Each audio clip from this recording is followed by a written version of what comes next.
For years, my very soul had been slowly siphoned away by the crushing monotony of data entry, a slow, agonizing death by spreadsheet. Each day felt like a small, indistinguishable death, staring at the relentless fluorescent lights and endless cubicles until my mind went utterly numb. The indignities were endless, a decimal point misplaced, a client's address subtly mistyped, a date subtly altered. These minor errors, when compounded by thousands, could lead to a cascading financial nightmare, and I was perpetually on the front line, armed with nothing but a keyboard and a perpetually tired gaze. I had long lost count of the times I'd nearly walked out, desperate for anything different, anything quieter, a life where my brain cells weren't sacrificed on the altar of corporate accuracy. That profound desperation ultimately led me, during one sleepless 3 a.m. job search session, to an intriguing listing for a night archivist at the Willow Creek Library. The job description was for a quaint local library nestled deep within a remote, almost forgotten town in the vast, silent embrace of the Pacific Northwest. The accompanying pictures for the place captivated me instantly. It was a grand, imposing old building with tall, arched windows and lush ivy gracefully crawling up its weathered stone walls, surrounded by ancient, towering trees that seemed to whisper secrets to the wind. It felt perfectly suited to me. Fewer soul-sucking tasks, more tranquility, more genuine intellectual engagement. I meticulously reviewed the job details. To my immense relief, it was essentially the same administrative work I was already doing, but with a fascinating twist. The primary requirement was frequent night shifts. I had worked plenty of night shifts before, often staying up late to finalize critical reports, so that posed absolutely no problem for me. The biggest surprise, however, was the compensation. I genuinely couldn't believe my eyes. They were offering significantly more than I was currently earning. For a job that sounded infinitely more peaceful and, dare I say, almost enchanting. Suddenly wide awake with a renewed burst of vigor, I quickly uploaded my resume and meticulously filled out all the required application questions.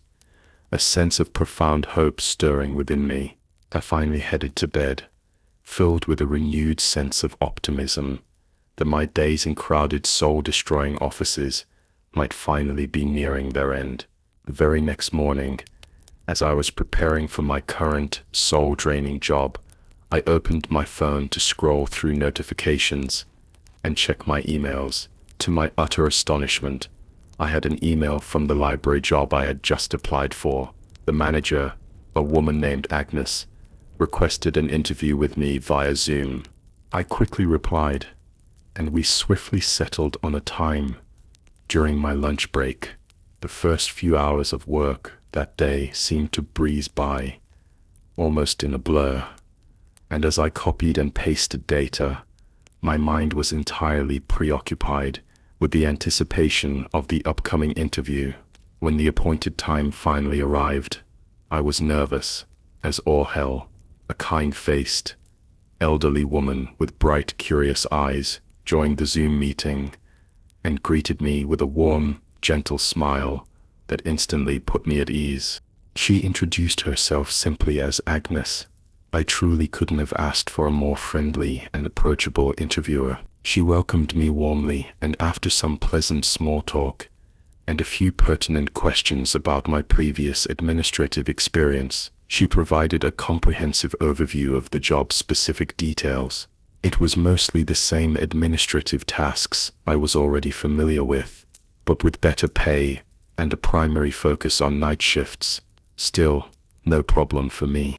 After meticulously ensuring that I fully understood all the intricate details of the job, Agnes cracked another wide, friendly smile and asked, quite unexpectedly, "When can you start?" I almost choked on the sip of water I had just taken. "You aren't going to give me a call back later or something?" Don't you have more interviews to conduct and paperwork waiting to clear? Agnes waved her hand dismissively at her webcam. You're the only applicant we've had, and frankly, we couldn't have asked for a better one. As for paperwork, we'll sort that out. The job is absolutely yours. Whenever you can start, preferably soon, if that's possible. For the remainder of our conversation, Agnes and I diligently reviewed our schedules and collaboratively set up a start date just over 1 week away before gracefully ending the call. I leaned back in my break room chair with a profound sigh of disbelief, followed by a quiet chuckle of satisfied triumph. I was well aware that it's standard practice to give a 2-week notice to your employer, but I was literally dying to escape my current job.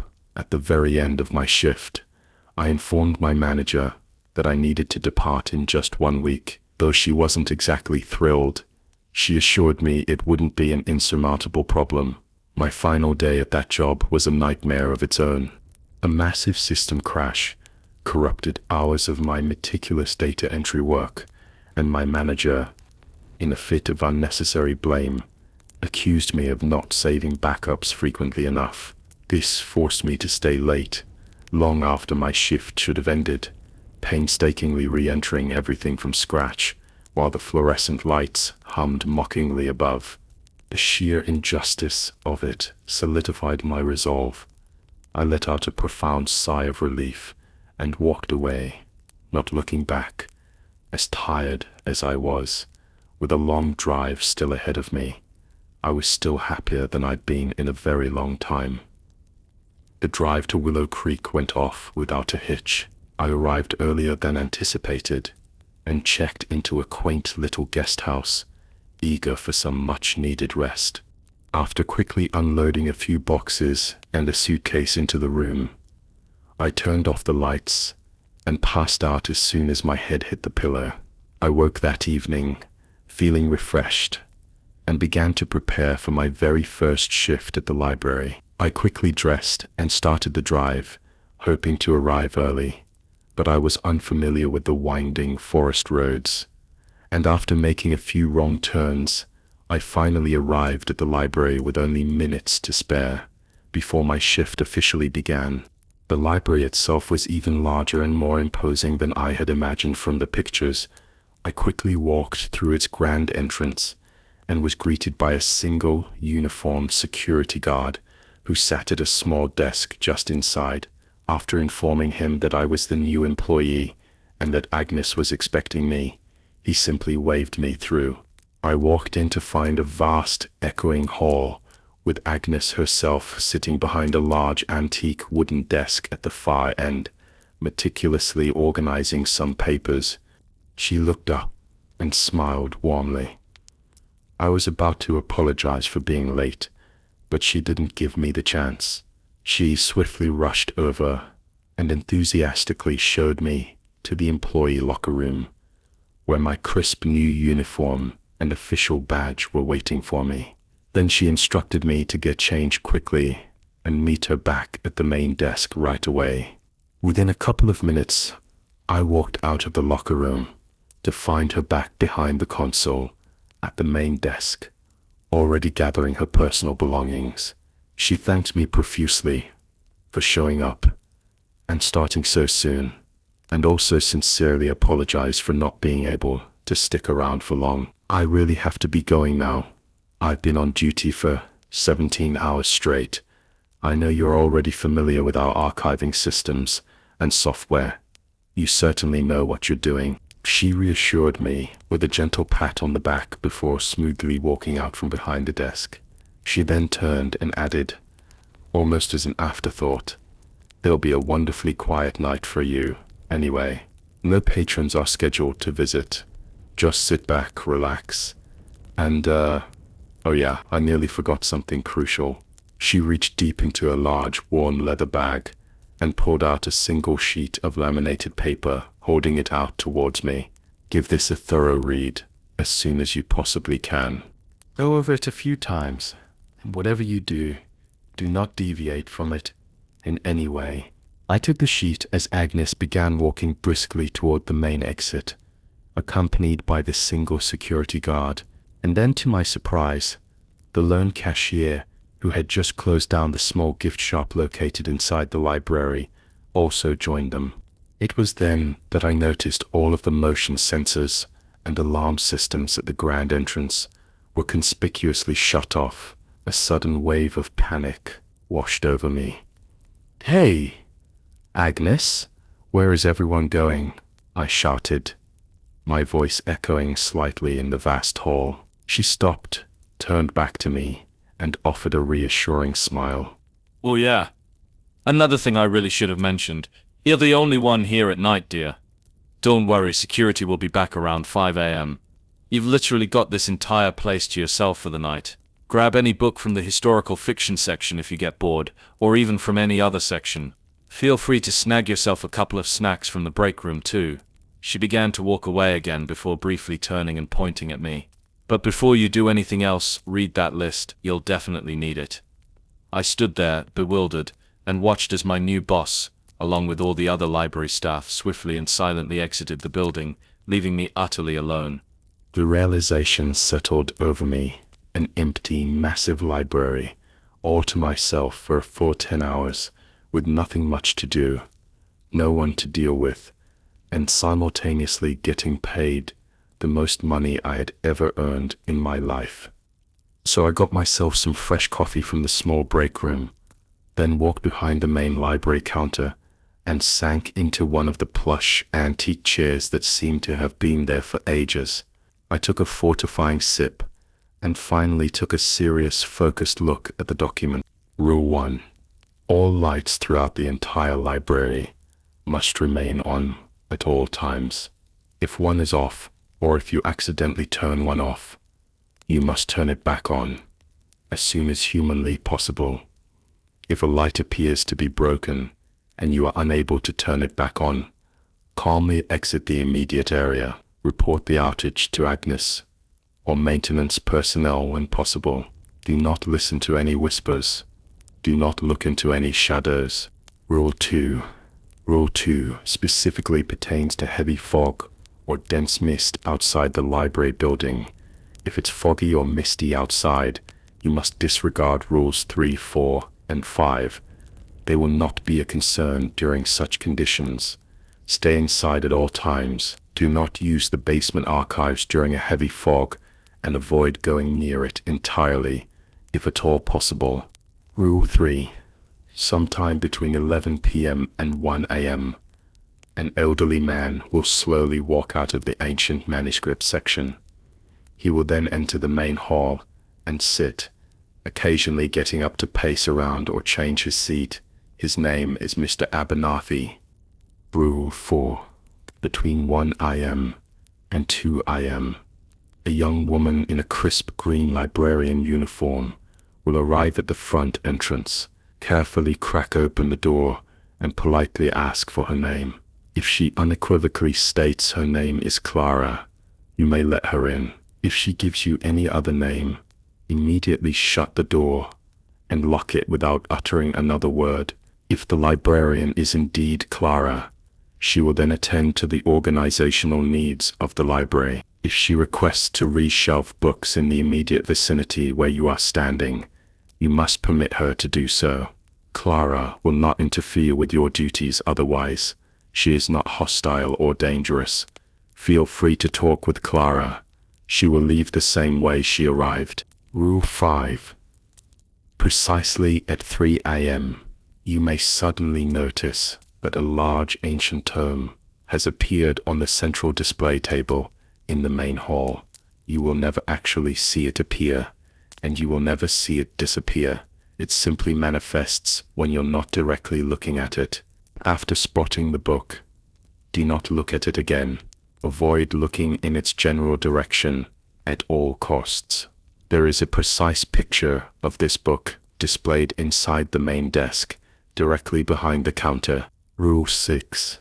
Sometime before dawn, a distinct group of individuals claiming to be from the Historical Society may arrive at the library. They possess their own key and will let themselves in without assistance. They could be armed with strange implements or unusual devices. Often, they exhibit frantic or agitated behavior. They may search the library thoroughly, sweeping room to room, and may ask you various questions. They are permitted to search anywhere in the main library building, and you may answer any questions they pose. But under no circumstances are they permitted to enter the restricted section on the second floor. They will not enter without your explicit consent, and they absolutely cannot harm you physically. After diligently reading over the rules a few times, I gently set the laminated sheet down and leaned back into my comfortable seat before taking another long, reflective sip of coffee, pondering what on earth I had just read. Agnes didn't seem to be the imaginative type. Not at all, and I hadn't taken her to be unprofessional in any way. Yet the hurried nature of my hiring and her swift departure was undeniably peculiar. The fleeting thought crossed my mind. Was this some elaborate test? A bizarre initiation into the library's eccentric world? Perhaps. Yet, I quickly dismissed the idea of a mere prank. This was, in fact, a real and established library. I had conducted plenty of research by the time I arrived here. At least a few genuine events were scheduled to take place every day. Agnes had been working here for years, and I couldn't conceive of a single plausible reason why she would jeopardize her long-standing job just to play a scare prank on a new employee. After chuckling softly to myself at the sheer absurdity of the situation, I decided to just go with it and see what would actually happen. Perhaps it was a peculiar test for me as a new employee. Maybe Agnes simply wanted to assess if I could meticulously follow orders, no matter how strange they seemed. After reviewing the list again, I realized Rule 2 had a significant impact. It determined the number of things I needed to actively keep track of throughout the night, so I quickly used my phone to check the local weather forecast. Clear skies, not even a remote chance for fog or mist throughout the entire night. Great, I thought to myself, a hint of exasperation in my tone. Now I had to constantly watch out for these Mr. Abernathy and Clara characters to unexpectedly show up, and even more oddly, I had to actively not be on the lookout for a random ancient book to mysteriously appear on the display table. I stood up and grabbed my coffee, walking slowly towards the grand, arched windows that overlooked the dark landscape. I took another sip from my cup, while admiring the striking silhouette of the towering trees against the dim, distant starlight. The silence of the vast room pressed in, a palpable presence that was both calming and subtly unsettling. It was a truly beautiful and serene sight. As I was raising my cup to finish what was left, I suddenly heard the faint rustle of pages somewhere behind me. Startled, I spun around abruptly, dropping my cup and spilling the last drops of coffee onto the polished floor. At the other end of the vast main hall stood an elderly man. Perhaps in his late 70s would be my best guess. He was holding a large dusty leather-bound book in each hand, and was dressed in an old-fashioned tweed jacket with spectacles perched on his nose. Most surprising, however, was his genuinely gentle demeanor and a welcoming smile. "Oh, I'm terribly sorry, dear. Didn't mean to startle you," he expressed with a sincere, apologetic tone. I opened my mouth to tell him that everything was perfectly fine, but I abruptly stopped myself. I vividly remembered the list. At this precise moment, I was absolutely sure he was here at Agnes's explicit request, a paid actor determined to make me break the rules. I was even more determined not to. Instead, I simply straightened up, meticulously adjusted my uniform, and looked back at him with a polite, unwavering smile. He slowly walked towards the central display table, where he carefully placed his two heavy books onto the ground before closing the remaining distance between us. "Looks like we've got this fabulous place all to ourselves tonight. I'm Mr. Abernathy," he said, extending his hand politely. I shook it firmly, but he didn't seem entirely satisfied. "And your name, young one?" I continued to smile and maintain direct eye contact, remaining silent. His grin widened for a brief moment before he remarked, "You don't seem to be a particularly talkative one," and with that, he turned and slowly walked away. I returned to my seat behind the counter, watching him closely. My curiosity piqued. Mr. Abernathy made his way to the historical fiction section, and after a couple of minutes of thoughtfully looking over various titles, he returned carrying a small stack of reading material. He approached my counter and carefully placed a well-worn copy of Moby Dick directly in front of me. "I figured you might enjoy this one." "Do enjoy," he said, winking conspiratorially, before settling into a comfortable armchair in the first row of the reading area, directly across from me. His intuition was remarkably spot on. I may have lived in bustling cities all of my life, but I possessed a deep love for classic literature. Moby Dick was indeed a cherished favorite of mine. I was almost tempted to break the rule and genuinely thank him for his thoughtful gesture, but I held firm. I strictly adhered to the rule. The next couple of hours were remarkably uneventful, a quiet lull in the strangeness.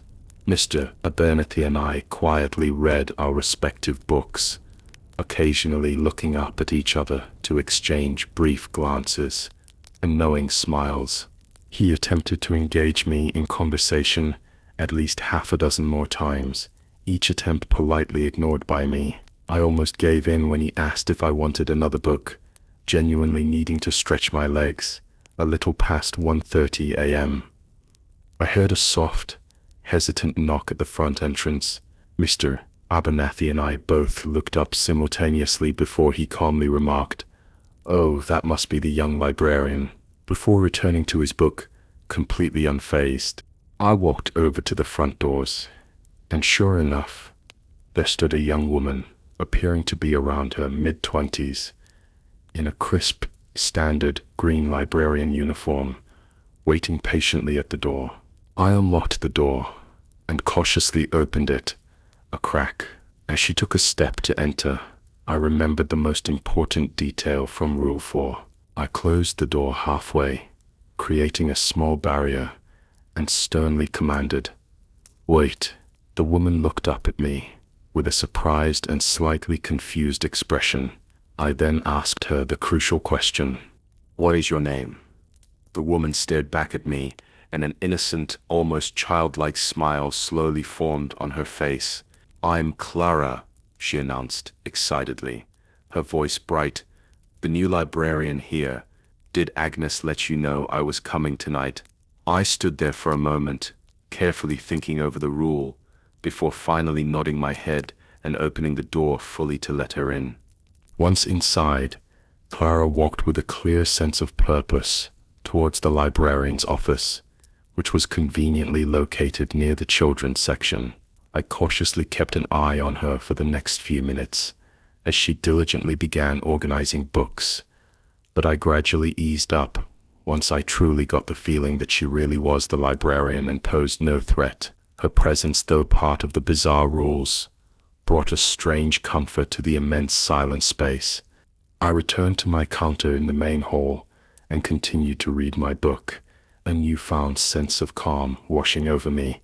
Occasionally Clara would pass by, off to perform her duties in some distant part of the vast library, or Mr. Danny would stand up to examine the various historical maps proudly on display in the hall.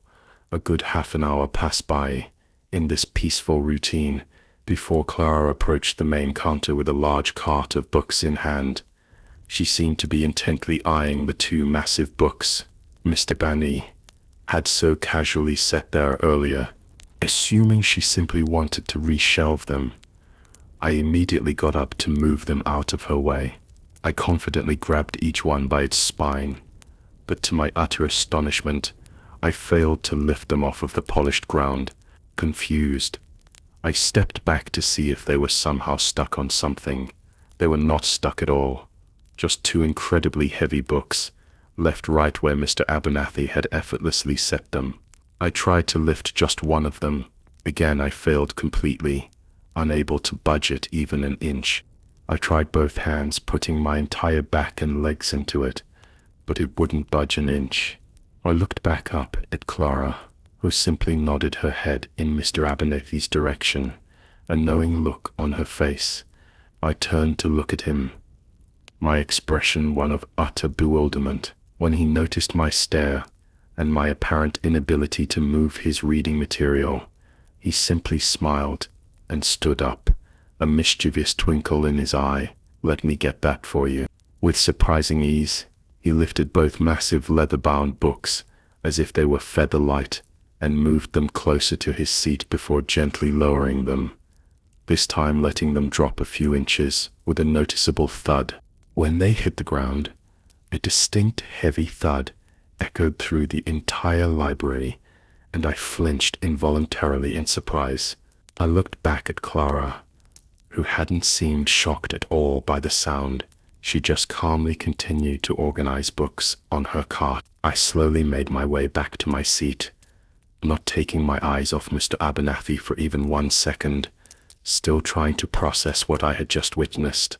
After a few minutes, he looked up from his book, noticed my continued stare, and went back to reading with an amused grin.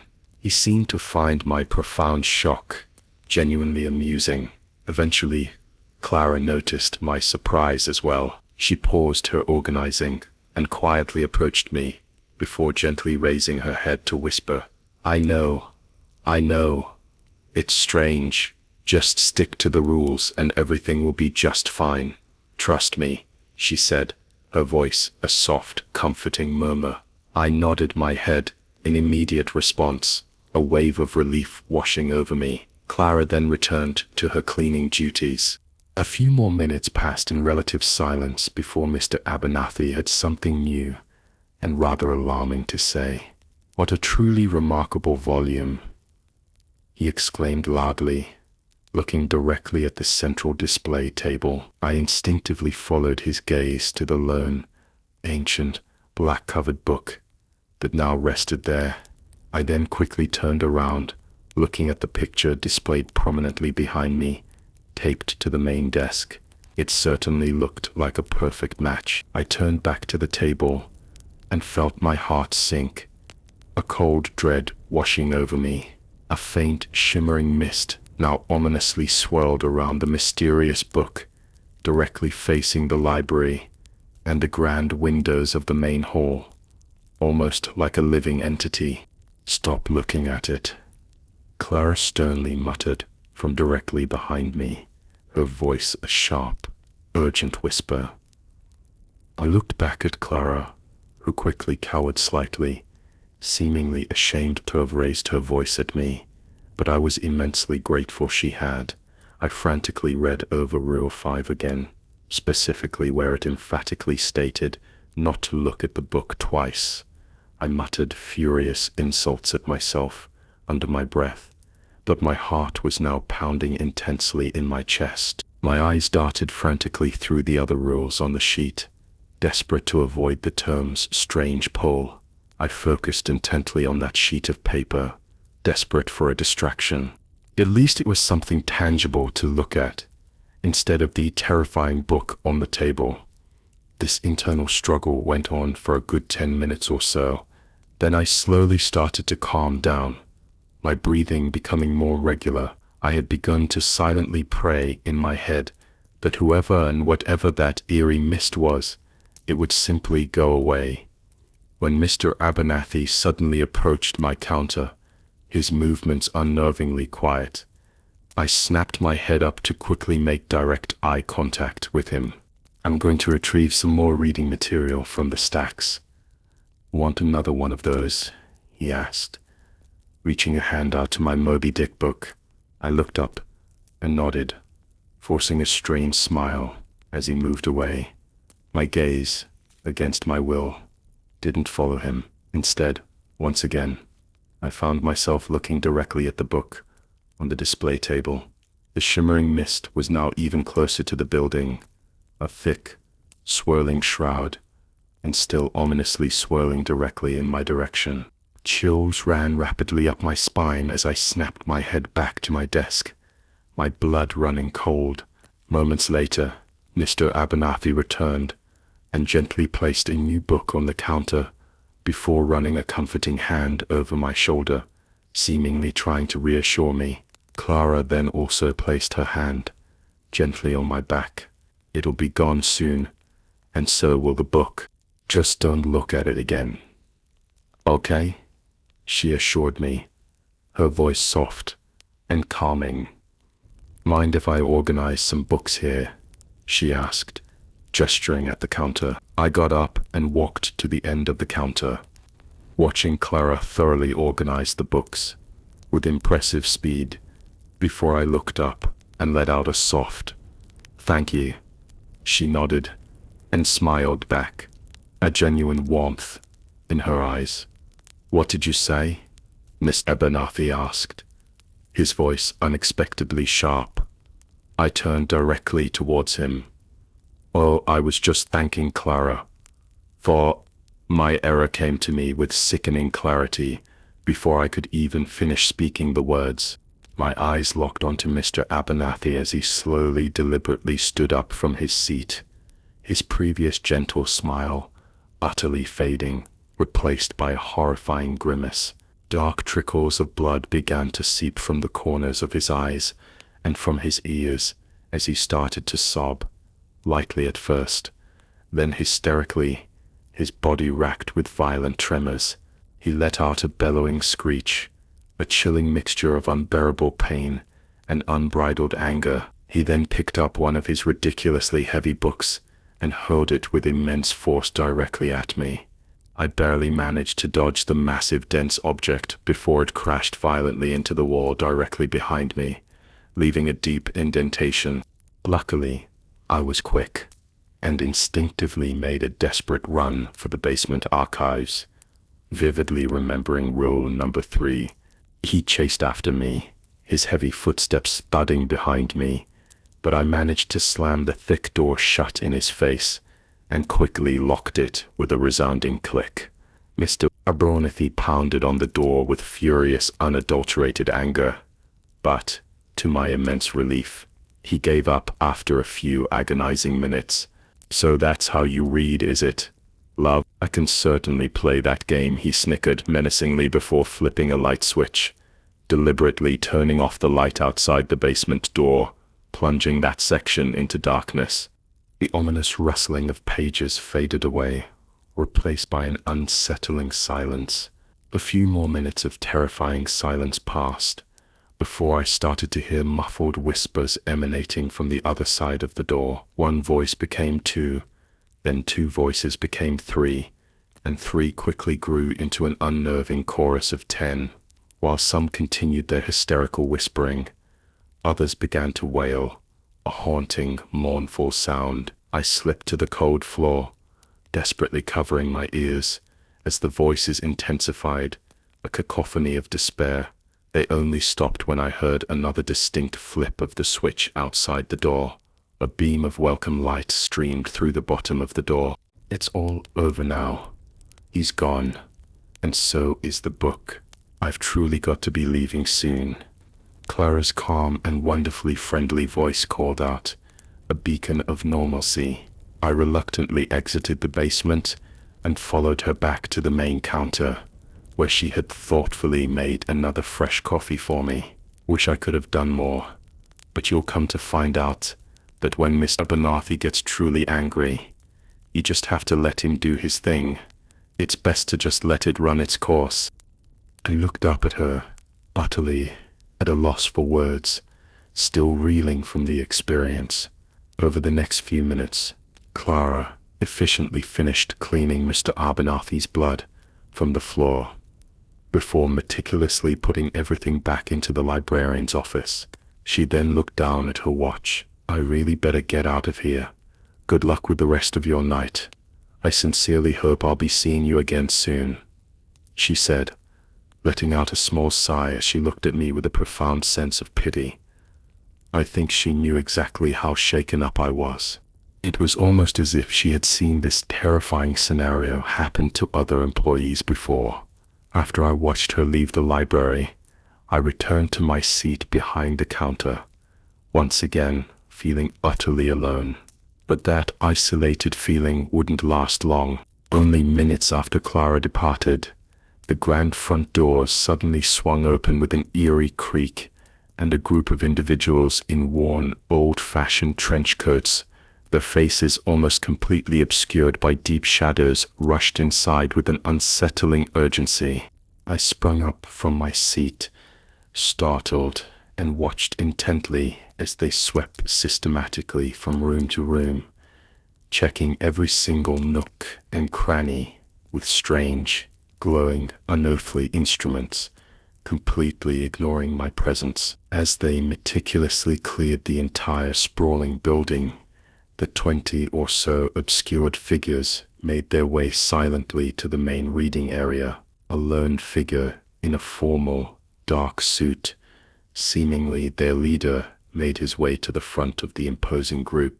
"I'm with the Historical Society, and I'm going to need you to answer some important questions for me," he demanded, his voice flat and authoritative.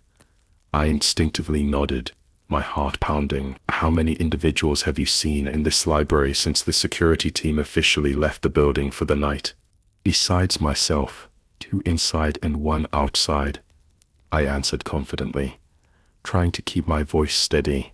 "Was the individual outside next to a large ancient tome?" "Yes," I responded again, my voice a little less steady this time. The man in the suit nodded slowly and paused for a brief moment before making another chilling demand.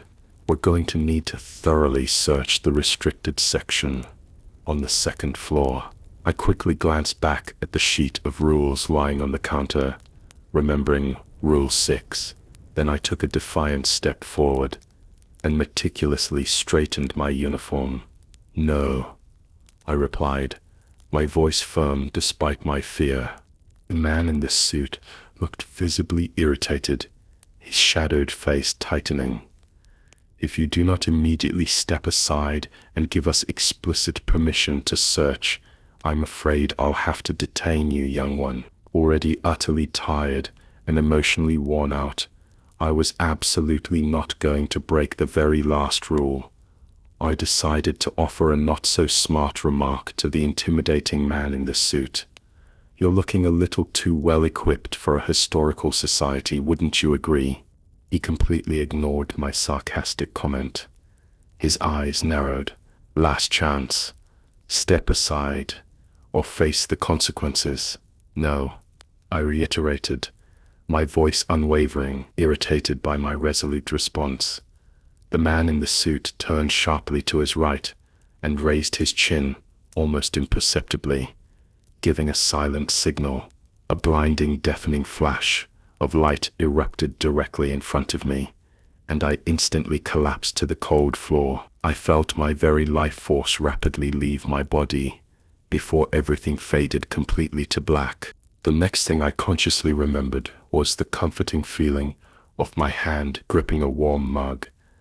Then came Agnes's familiar voice, sounding surprisingly cheerful. "I see you made it through the first night completely intact. Looks like you got to officially meet Clara. She's a truly nice person. You'll undoubtedly grow to like her. And Mr. Abernathy, he's something else entirely, isn't he?" I slowly opened my eyes and looked up at Agnes, who was smiling down at me. "Am I dead?" I asked, my voice raspy and weak. Agnes chuckled softly in return. "Our ethereal historical society. I would highly recommend sticking with a less aggressive tone with them next time. Perhaps I ought to edit that crucial detail into the rules. In any case, They genuinely cannot harm you physically, but they can still give you quite a significant fright. Once again, I was completely at a loss for words, struggling to process everything that had just occurred. I slowly, unsteadily made my way back to my feet and looked out at the glorious sunrise painting the eastern sky over the towering ancient trees outside, a breathtaking display of color. Agnes held out a thick, official-looking envelope for me. I opened it with trembling hands, revealing a substantial stack of crisp $100 bills, a little bonus for surviving your very first night. It truly is a lot to endure for the first time, but I solemnly promise you, you genuinely do get used to it all, eventually. I turned to Agnes with a surge of angry indignation and finally spoke up, my voice shaking. What the hell is wrong with you? What makes you possibly think it's okay to put someone through this horrifying ordeal without any kind of warning whatsoever? I'm completely done. You can keep your damn money. I'm gonna go call the police right now. I started to walk purposefully towards the exit when Agnes swiftly stepped in front of me, blocking my path. Look, I know this isn't fair to you, but it wasn't fair to me either. When I first started, it truly wasn't fair for any of us who have to work here. It's absolutely not okay. I know that, but what else can I possibly do?